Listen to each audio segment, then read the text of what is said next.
Okay, so in the title of this video, it's definitely going to be about mental health, and I'm just going to explain a little bit about some mental health issues in my life, and some things I've struggled with, and some things that my family has struggled with. So I'm just going to go ahead and start it off. For those that don't know me, I'm Mason Dillard. As of November 24th, 2019, I'm 23 years old. I live in Enid, Oklahoma. I've got my phone right here down in front of me. I took some notes down. So a little bit of my backstory. My mom and my real father split when I was really young, still in early grade school. So my real father was really abusive, and I actually used to watch him beat on my mother, and I heard a lot of things, and I've seen a lot of things between them two, and I think that's like I knew it wasn't a normal thing, because it made me feel scared like all the time.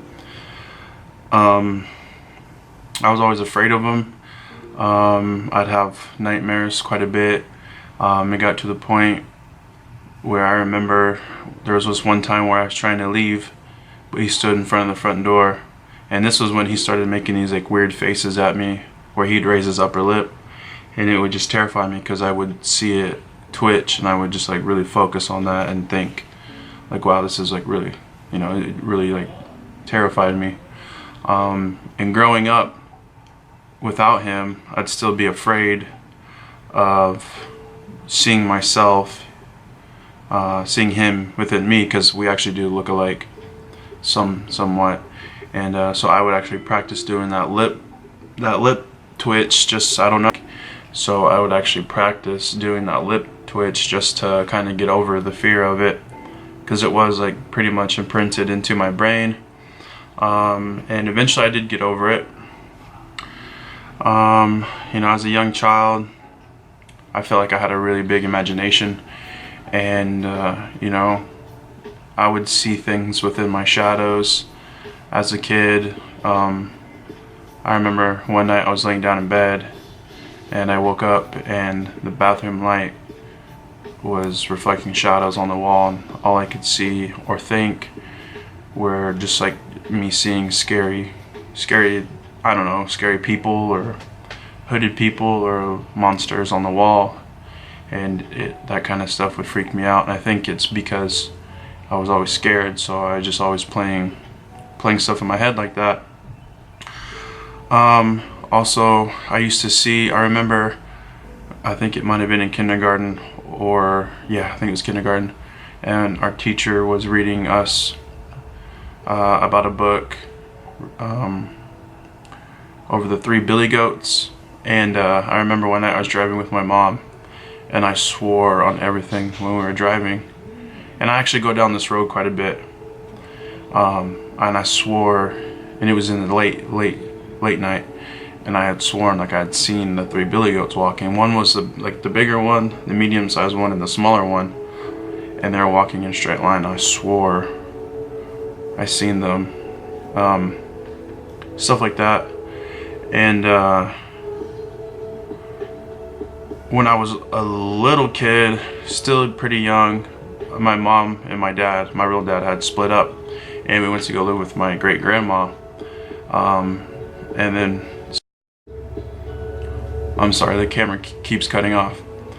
Anyway, one afternoon I was at my great grandmother's house with my mom, and they were in my great grandmother's bedroom talking, and I remember walking in, and I seen my great grandmother and my mom and an older gentleman, and he was sitting in a rocking chair in the corner, and he had like a cowboy hat on, and he had a guitar, but he just sat there, and it was pretty dark in there because she had the windows covered with curtains and stuff like that. And I had asked, like, Mom, who's this man? And she had to escort me out of the room, like, there's no anyway, yeah, so there wasn't anybody in there And I remember my mom just escorting me out, and that's pretty much all that I remember. But I would see things, you know, as a younger kid, you know, and I had a pretty big imagination.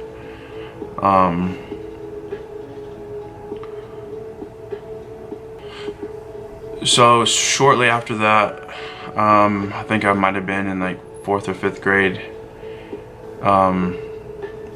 and my mom got a new boyfriend. A couple of years later, they got married. And you know, at first it wasn't that bad, but as soon as we left this house that she had moved in with him in, you know, because at that time she had a boyfriend, and then they split, and then she got with the guy that was my mom's boyfriend's roommate, and they ended up moving together and getting married and whatnot. And you know, he wasn't really much of a bad guy at first. You know, he was actually a pretty decent guy. And you know, shortly after they were married, yeah, I feel like they definitely got a hold of drugs, and then that's when things kind of started getting really bad. In junior high, he was physically and mentally abusive. He would say a lot of evil things. He would hit us all the time. One thing that stood out to me was I was young.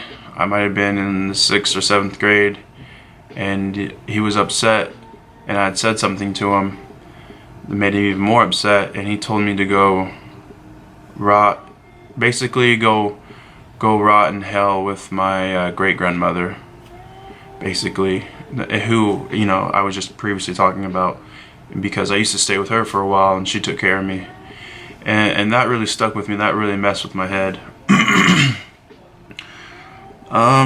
You know, as far as punishments go, you know, they smoked a lot and they drank a lot, so they would throw their cigarette butts and their beer tabs out in the yard, and we have to go pick them up by hand.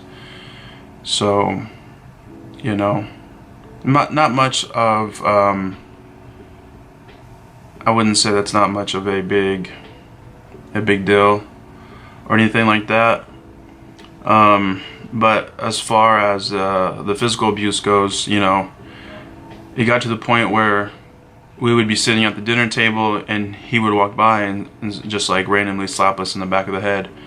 So every time he walked by us, like, we'd always just flinch like super hard. I remember that. Like, it was just terrible. Like, no matter where we went, you know, we'd always just like flinch.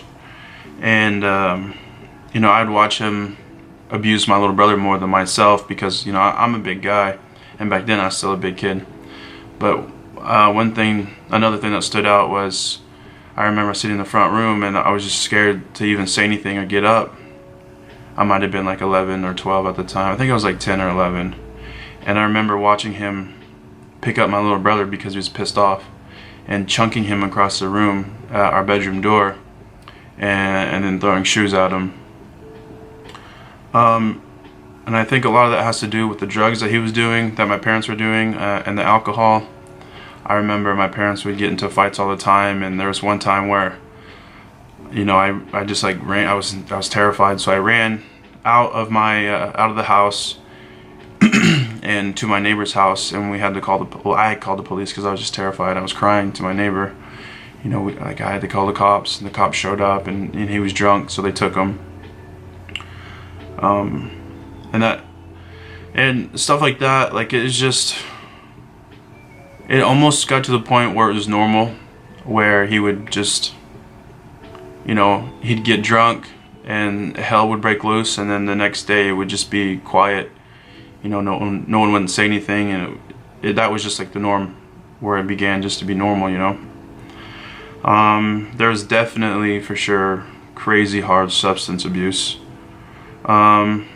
At this point, we're still at this house, and I remember my parents were getting in trouble, and so my stepsister brought us to the house. We had to break into the house, and we were scared that the police were going to come back and find my parents' stash, so we ended up fleshing the drugs.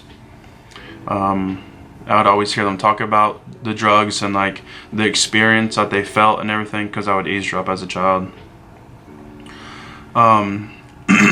we left that house to move into a new house. And I remember in between that, we were staying at hotels and stuff, and I'm pretty sure that my parents were just trying to get out of that situation, because at that time the police were really heavy on my parents. We're right across the street. I remember, like, for one whole week, like three times in this 1 week, in the middle of the night, there was a drug bust right across the street, and I knew, like, basically, like, my neighbors on each side of us, across the street, and then across and then down a few houses. I knew that they were all basically, like, doing drugs together and whatnot, because I would just see them come and go, and sometimes we'd go over there and whatnot. But 3 times in 1 week, in the late night, super early morning, you would just hear a loud bang, and we'd go outside and we'd see the SWAT van outside, and they're trying to raid this house. And they did it 3 times in 1 week. And, you know, at the third point, like, I just took it as a joke and was like, you know, I said something funny, and my parents thought it was funny. And, like, literally that was just the norm, like, being paranoid and on edge about things, and seeing police, and just knowing that, you know, someone's gonna get busted, and it was just all a joke. So when we moved to this new house, shortly after that, it was okay. You know, things were changing, my life was changing. I always feel like in my life, I have chapters in my life, and it almost feels like, and I look at it like in Grand Theft Auto, when you have, like, this thing where you pass a mission and it says mission passed, and, like, you know, the story starts going into a different direction.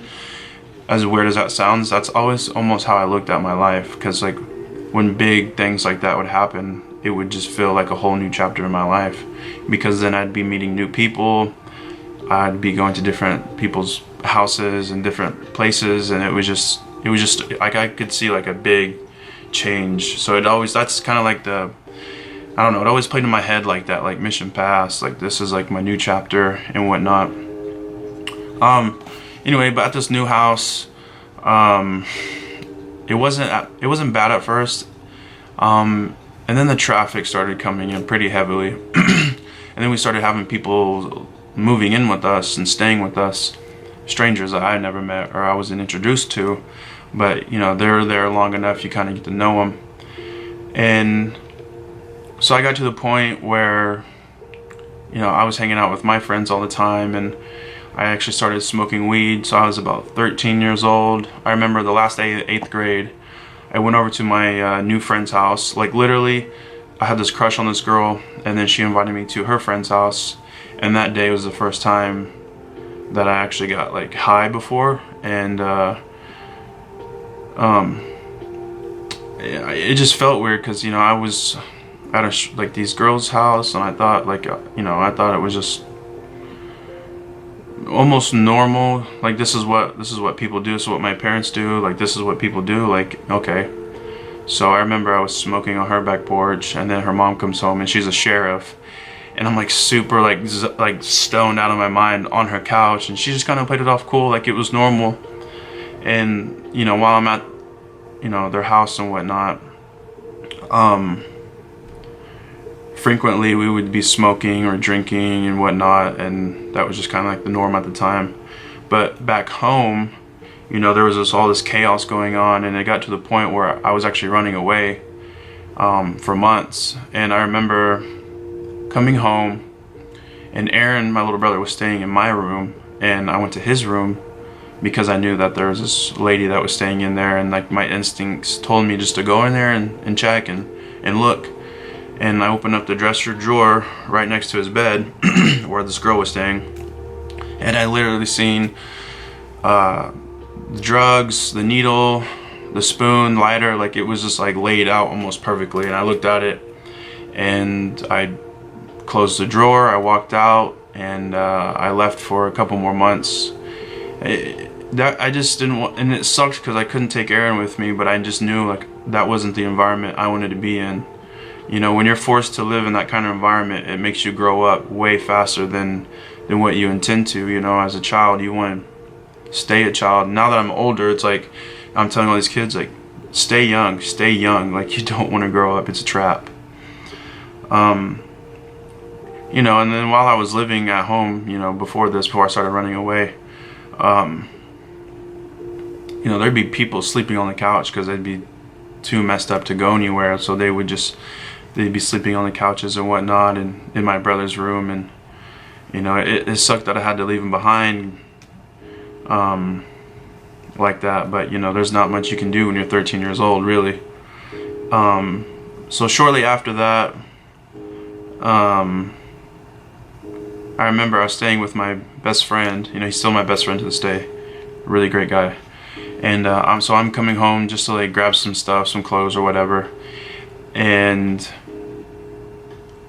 my mom kind of stops me in the doorway, and she's like, "You're not leaving. You're not going anywhere." You know, my stepdad was very abusive and physical with my mom. So this time she had a black eye. And I was like, yeah, I am leaving. I'm not staying here. So I pick her up and I throw her on her bed, or on my bed. I throw her on my bed, and my stepdad kind of, you know, heard and seen the commotion. He's like, you know, don't touch your mom like that. Like, don't put hands on your mom. And I told him basically, like, you have no room to talk. And he's big macho man of the house. So he's like, we can take this outside. And I was like, all right, let's go.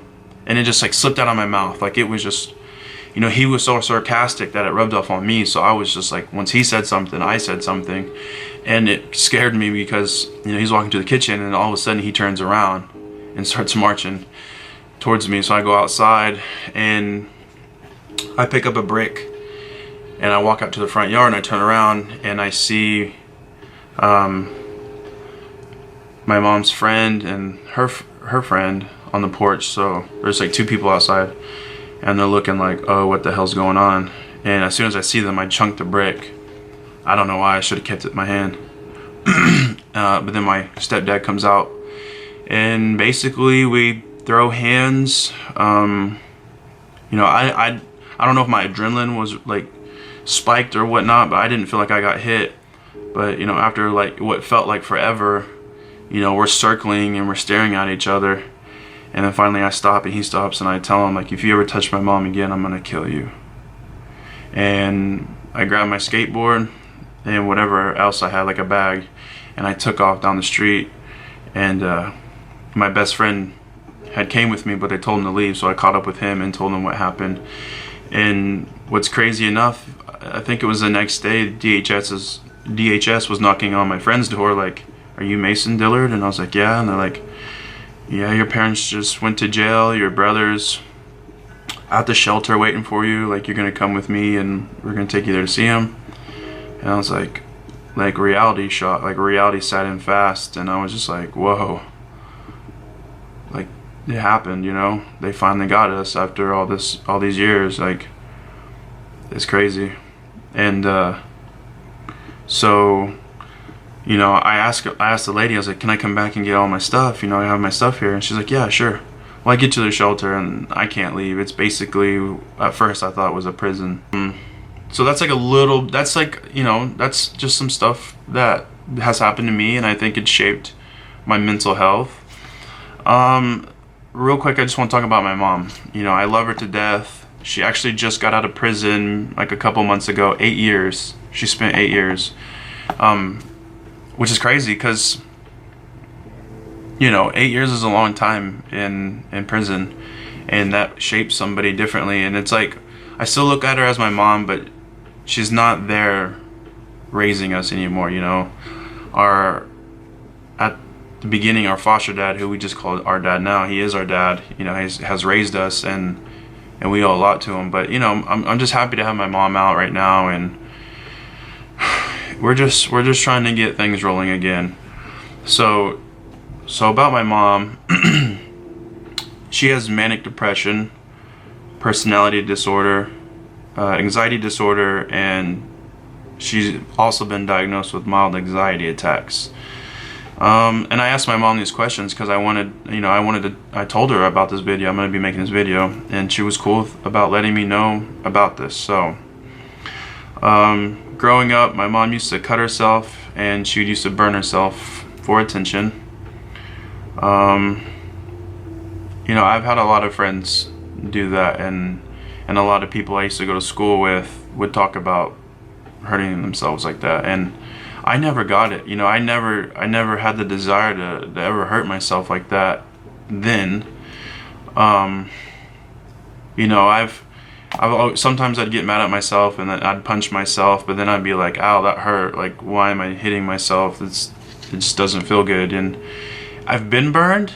I've never burned myself on purpose, but I've been burned, and it's not it's something I enjoy, trust me. That stuff sucks. As far as cutting goes, I've never tried to cut myself, but I've met so many girls that have cut themselves, and that really has broken my heart.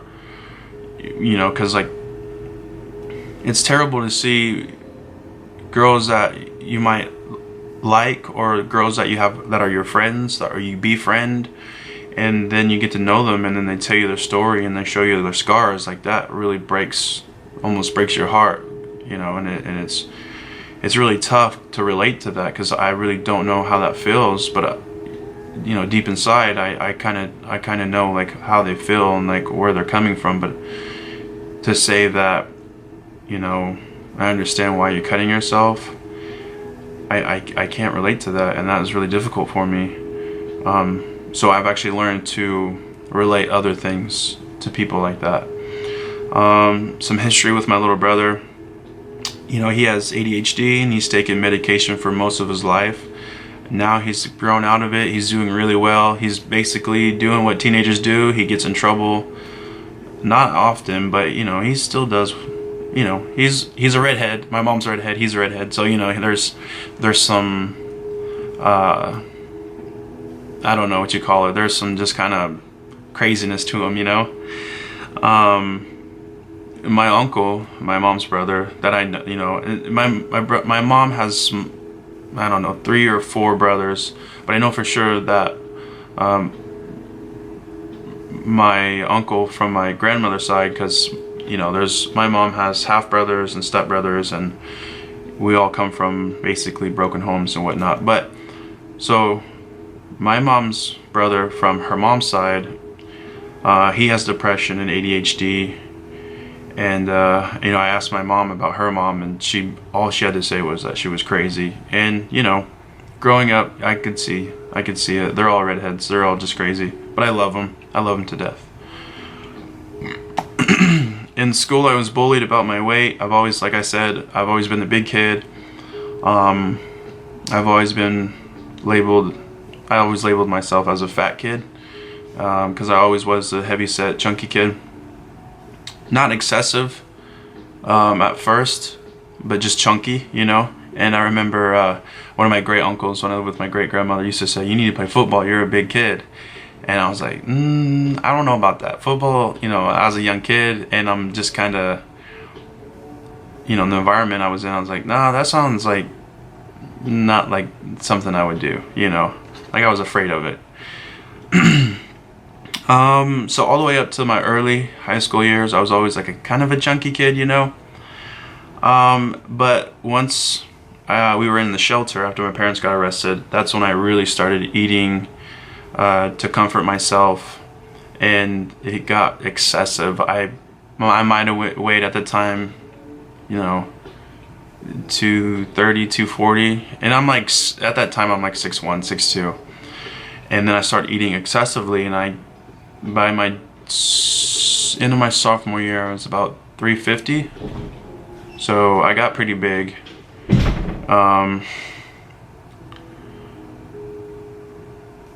Around that time, I was pretty sad. I can confess that I was feeling depressed. If that's what people want to call it. I feel like I know it, like, then being sad, and then recently the depression, if that's what we're going to call it, was completely different. Because then I was really, really just sad. And then up till recently, I was just really unmotivated. So it's really hard to say what depression is, but I know what it feels like to be sad and then unmotivated. So yeah, I got up to 350. It got pretty bad. But luckily, I had, a coach approached me into my sophomore year and was like, "Hey, you're a big kid. I don't know you, but you need to come out and play football. And that really just like opened my eyes and my heart, because my freshman year I tried out for basketball and I definitely didn't make the team. The coach was like, hey, thanks for coming and trying out, I really appreciate it. And I was like, yeah, no problem, thanks for letting me try some layups and shoot, you know. At least he let me try out. I went to wrestling and I went in there, and then the coach kind of just looked at me and was like, whatever, you know. None of the wrestlers at the time or the coach talked to me. You know, I just was discouraged because I was super shy, and I just, you know, I should have spoken up and like, hey, I want to join wrestling or something, but I didn't. And them not saying anything, I kind of just like, I showed up and then I left my freshman year. So then in my sophomore year I got into sports, and that's when sports really opened me up. My confidence went up through the roof. I was getting bigger, but more muscle mass. I could feel like at first when I started training how difficult it was, and I stuck to it. And what I discovered through that was all the stuff that I've been going through, it all goes away, you know. When you get on a team and you really just you play for something bigger than yourself. That's really what for me it was about, and it kind of just gave me an escape.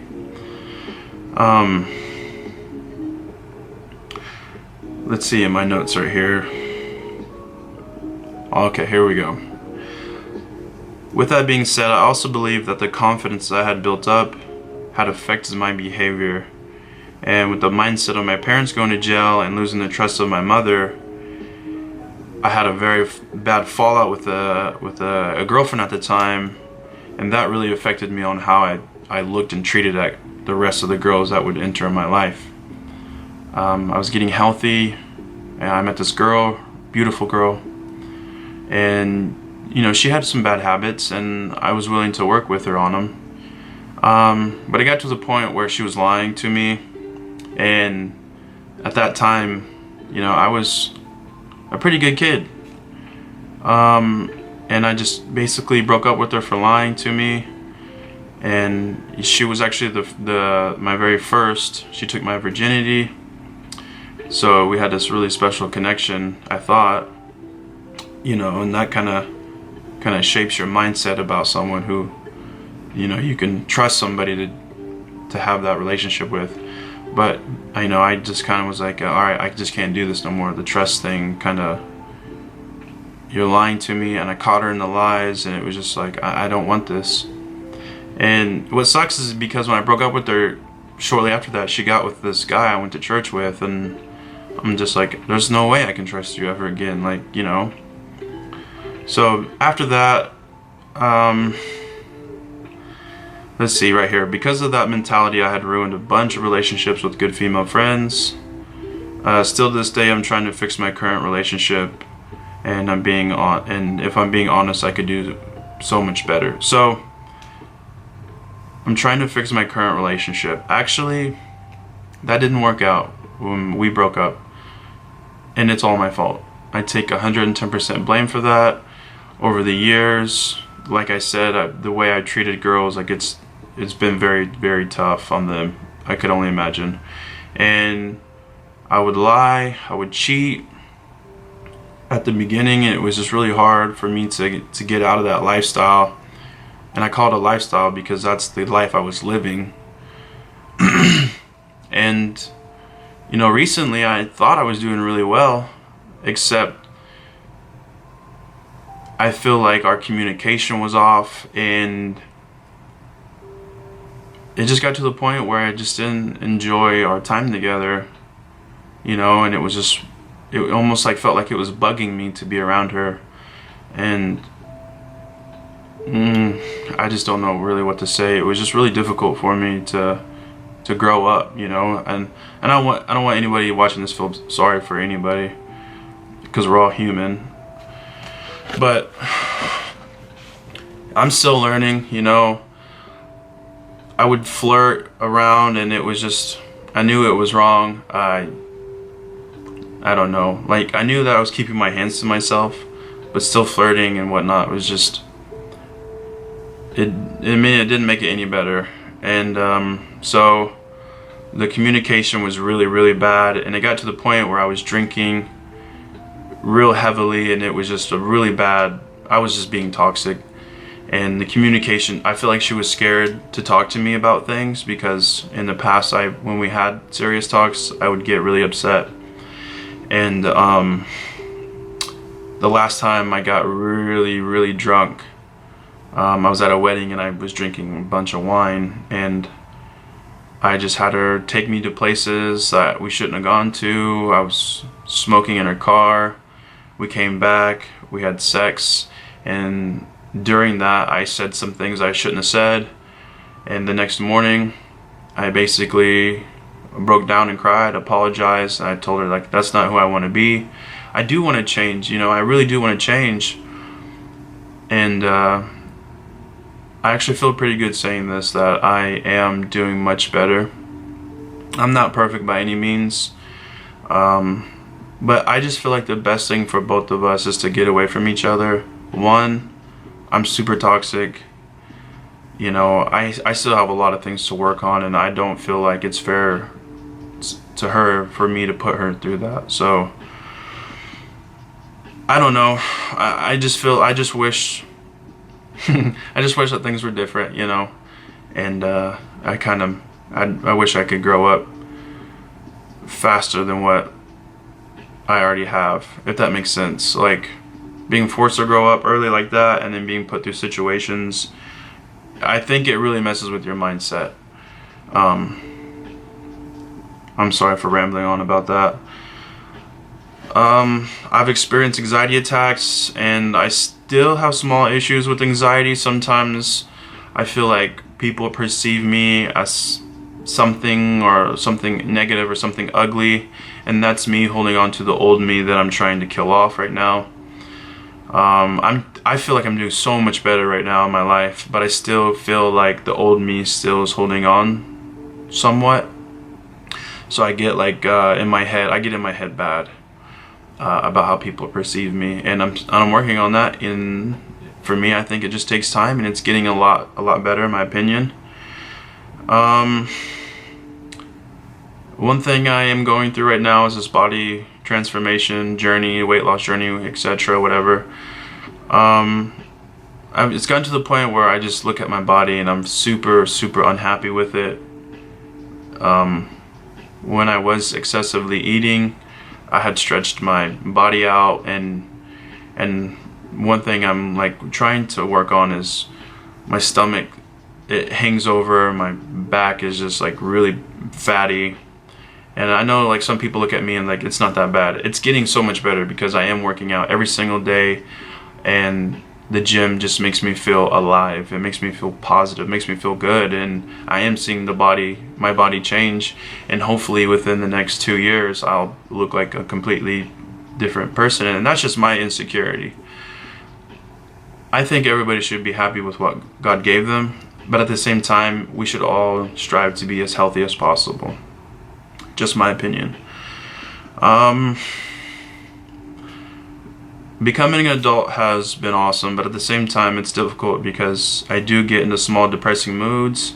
I get unproductive, I get lazy, and sometimes it affects me still today. Like, I put off making videos, I kind of just start throwing stuff around my room and not picking them up, which I've gotten so much better at. I used to just... I'm sorry, the camera keeps cutting off. Like I was saying, I wouldn't even touch my clothes. They would just be sitting up piling in piles, clean, dirty. I just wouldn't know what's what. I wouldn't wash my face. I wouldn't brush my teeth. I wouldn't brush my hair. I just kind of didn't care what I wore. I would sleep in till last minute and then just to go to work. And then at this time I wasn't even going to the gym. So that was really tough for me. That's what I'm saying. Like, back then I don't want to call it depression, but back then I was sad, and then up until recently I was just really unmotivated. And it's okay to get like that, but it's not okay to stay like that. And I think there are ways that we can improve that by asking for help, which a lot of people don't like to do, surprisingly. But asking for help and support really helps out a lot. It changes everything. Some things I've been putting off. I've got a script I'm working on. I feel like I am somewhat creative. I wanted to make more YouTube videos. I wanted to make more music. I want to write scripts. I've got books I'm reading. And these are things I've been putting off, but slowly and surely I'm getting into them. I'm learning a new language. There's just a lot that I like to do to keep me busy, which staying productive has helped me stay out of trouble, because I used to get into so much trouble.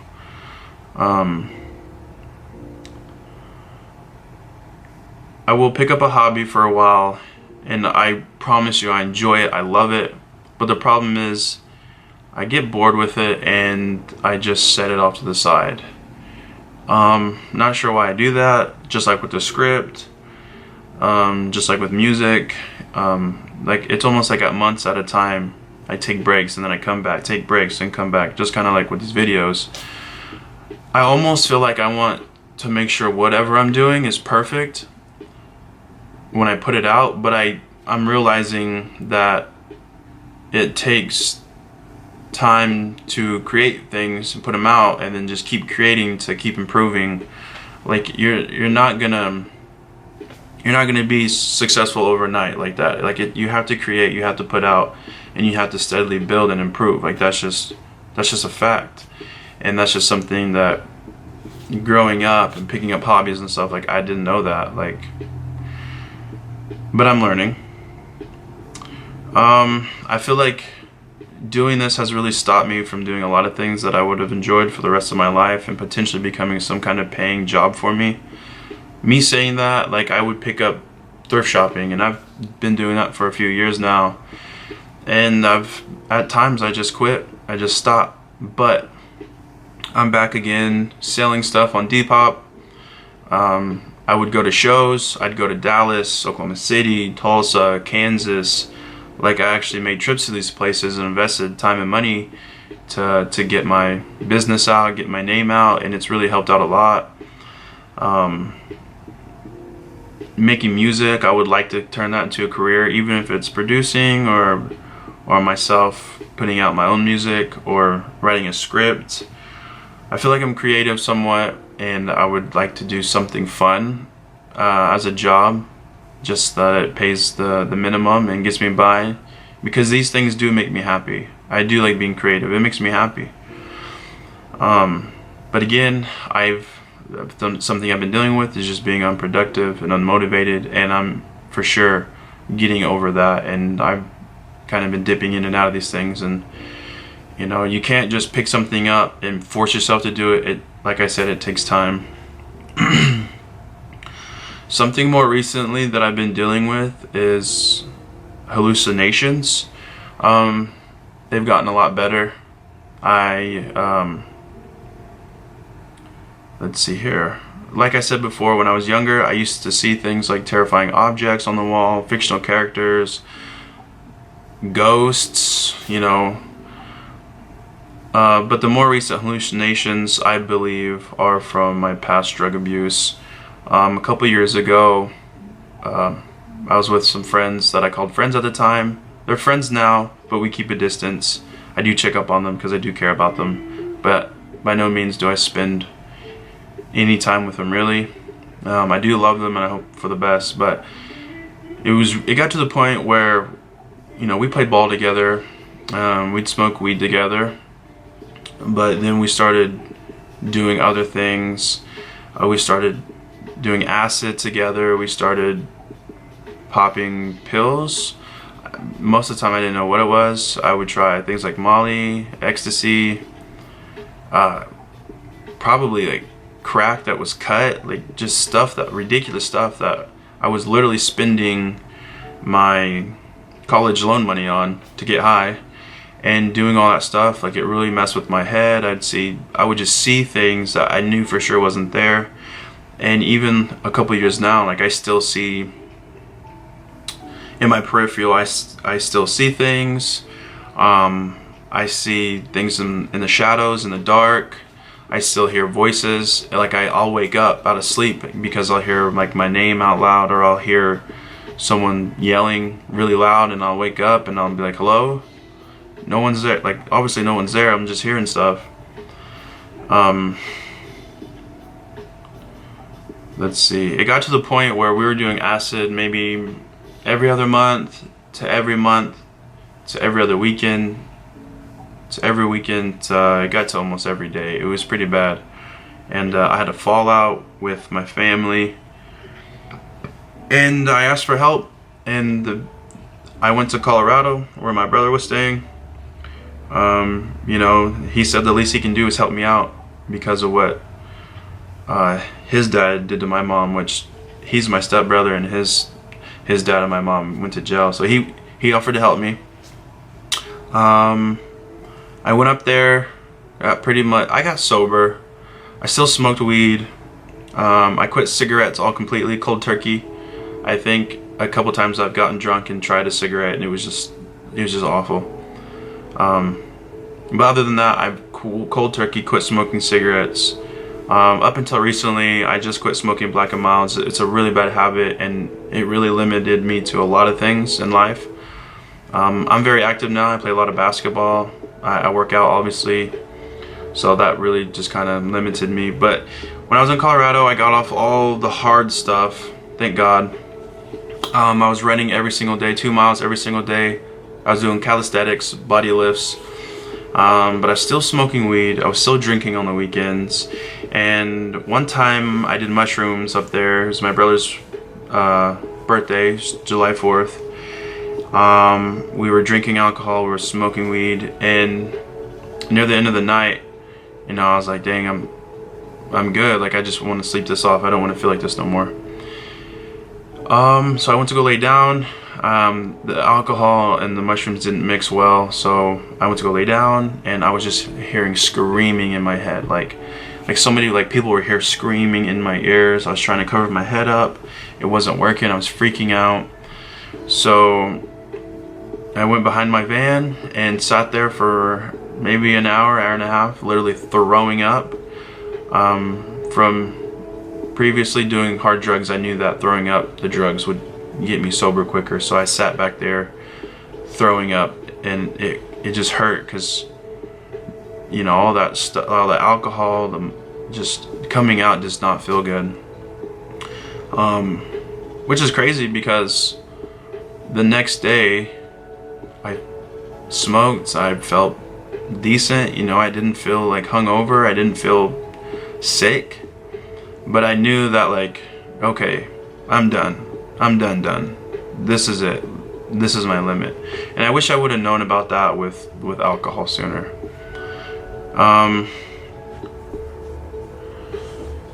Something I also have problems with are violent impulses. I used to have bad anger issues. I used to get into a bunch of fights, and I would basically, when I'd get mad, you know, I'd punch walls, brick walls. I don't know.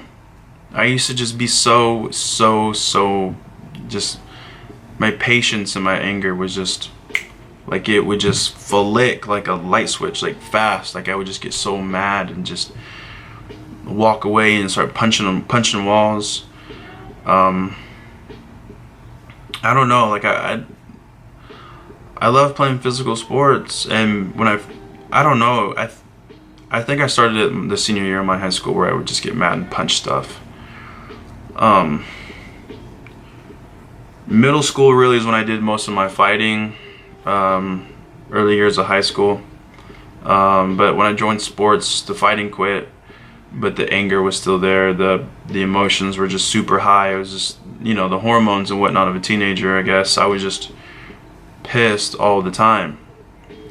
But with experience and age, I've been able to control most of my anger, and I'm still working with my patience, which I say that, but it's gotten so much better, so much better. man, like at work, you know. Yeah, employees and coworkers really like to push buttons. I'm a manager right now, and they really like to press buttons. And it's like, then when I first started, I would be just letting them do whatever. Now, I think I've pretty much got the hang of it, and it's like, you can keep pressing these buttons, but you're not gonna set me off. You're just gonna annoy yourself, because I'm like, you know, my patience has gotten so much better. It's just like, you're not gonna affect me. You're gonna get tired of doing this, and if you cross the line, sorry, you're getting written up. So it's gotten so much better. Like my patience of like, I'm just so happy for it. Something I want to talk about that's different than anger. I would get these urges to hurt people, but I wouldn't act on it. In one example, I had a pocket knife on my dresser, and I had the impulse to open it and stab somebody that was in the room with me. And it's gonna be hard to say this, but which is gonna freak people out, but my girlfriend was standing in here at the time, and it's almost like I wasn't going to stab her, obviously, but like I seen the pocket knife, and I just felt like this urge to just like reach for it, and I don't know why, and stab her. And I was just like, I played it in my head. That's like the weird part. Like, I felt the urge, and it played in my head, and I was like, yo, that's not right. Like, there's something wrong with me, you know? Like, you know, there's been other urges like that, but I never act on them. I've never acted on them. You know, there's times where I want to hurt somebody. Back then, when I was really going through when I had my emotional problems, my anger problems, I wanted to hurt people, but I never acted on them. And then up until recently, that stuff's just completely gone. But that was just one example where I really felt that urge really like crazy. It was like right there, you know, the urge was like so overwhelming, and I was like, I just couldn't like think it, like I couldn't like almost comprehend like what I was like thinking. I was like, dude, what is wrong with me? Why? Why? She didn't even do anything to make me upset. Like, we were leaving the apartment, and I just seen it, and it just played in my head, and I was like, Jesus Christ. I don't know. Here I wrote, lately I have not had the urges to hurt anybody or have any thoughts to hurt anyone or myself. In actuality, I've been having more positive thoughts to help out people and to better myself. So I think going to the gym has benefited me physically, but more mentally. Those thoughts, those depressing thoughts where I would just sit and play these scenarios out in my head, are almost completely gone.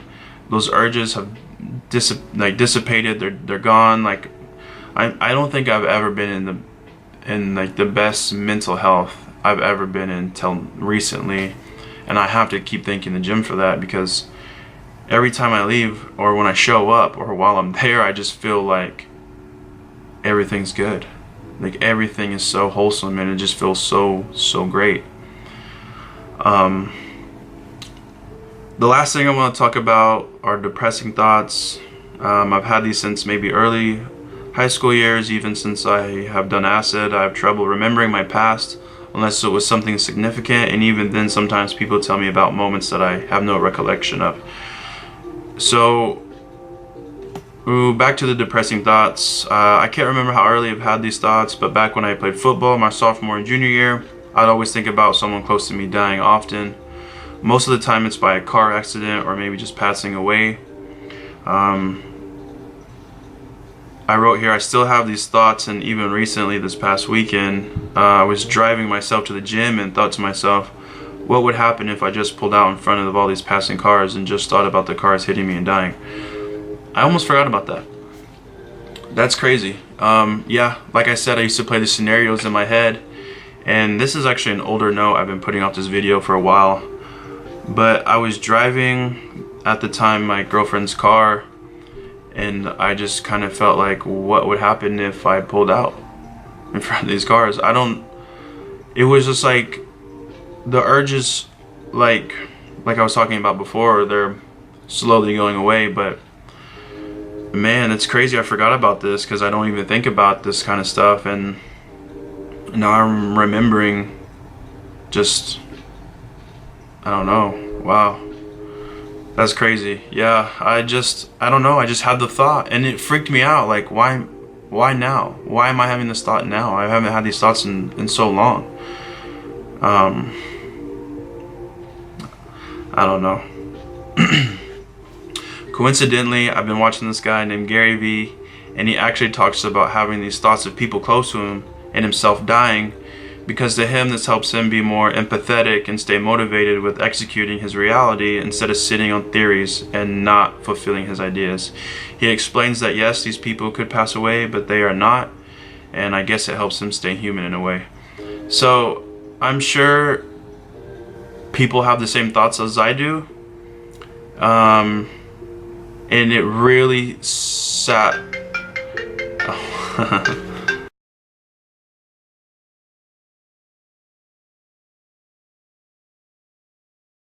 Bye. I love that kid. Okay, where was I at? Okay, something about, I'm sure that a lot of people have these thoughts, and yeah, so when Gary Vee talked about this, I was just like, whoa, like this is crazy, because I have these thoughts, dude. And I'm trying to get over these thoughts, but the way that he talked about it really just kind of opened my eyes, like, whoa, like, okay, there's nothing wrong with me. People have these thoughts, like, this makes me feel so good, like, I'm glad I'm not alone. And somebody like Gary Vaynerchuk, like, he's huge right now, like, he's been huge, but he's like blowing up right now like crazy. And just to hear him say that, it makes me feel safe, you know, safe having these thoughts, because you know, for the longest time I was like questioning myself, like, what's wrong with me? And having Gary Vee say all that, dude, it just makes me feel so much more comfortable with myself and my thoughts. And I know that it's now healthy to have these thoughts, and I know I don't go out of my way to try to have these thoughts, but if I were to have these thoughts again, then I'd be like, okay, it's okay to have these thoughts, because I do love these people, and it would make me sad if they pass away, but they're not. They're still here, and I can still enjoy my time with them. So that makes me feel good. The part I still struggle with is executing my reality instead of sitting on theories and not fulfilling my ideas. He said that, and I was like, dang, now I need to kick it into gear. Now I need to start working on myself. I need to start making my videos. I need to put out more music. I need to write the script. I need to read these books I'm reading. I need to start staying consistent with learning Spanish. There's like so much I want to do, and now I'm just thinking about it, like I'm gonna force myself to do these things just to turn it into a habit. That way I can turn it into a lifestyle. Like I said, I don't think it's good to force yourself to do something, but if it's something you love, I think you should work harder on it, definitely.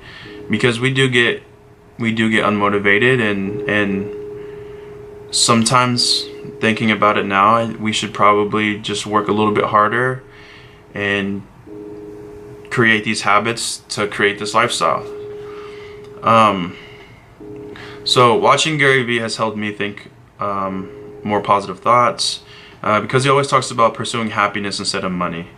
I grew up very poor, so money has always been that thing to motivate me. Now I just battle with the small things in life, but still pursue my own happiness. So I've always been like thinking to myself, like, none of this is going to take off without any funding, without any money. Without money, I'm nobody, I'm nothing. Incorrect, wrong.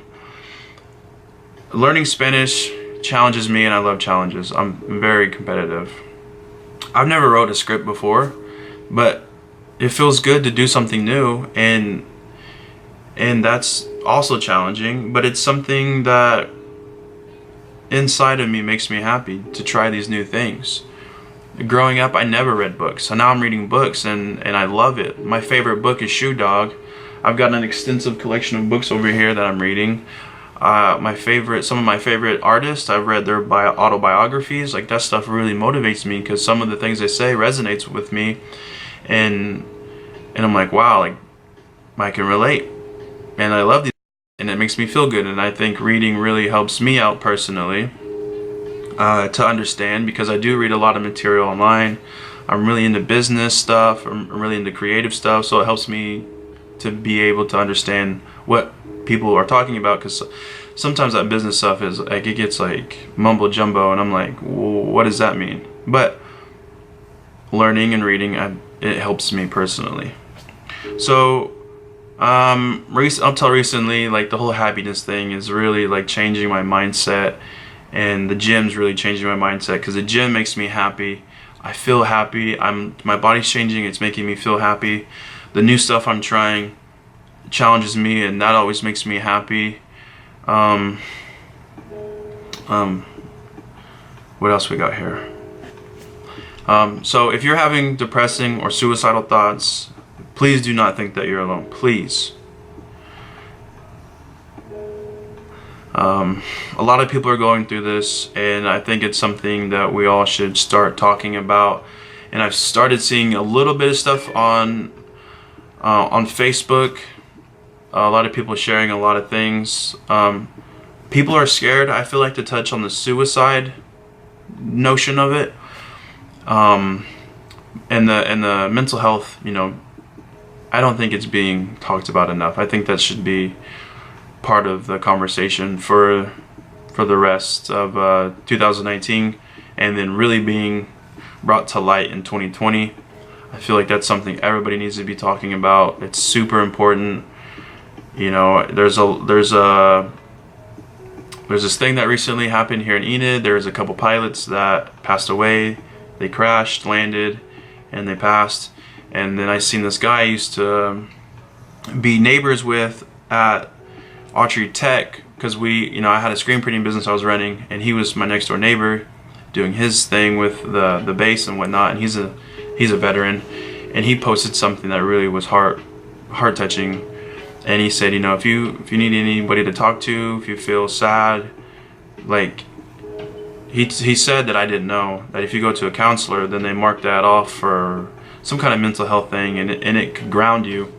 But he said that this would be one-on-one, no one would know about it, and I think it's important that we do talk about these things. So I just thought that was really cool. So definitely these are things that we should be talking about, and it should be in our conversations for sure. You are right to think that people judge you, but now that we have the internet, we can go on there and express how we feel and meet people that will understand and relate. So when I wrote that, people are going to judge you. People are going to put you down. People are going to make you or try to get you to fall to their level.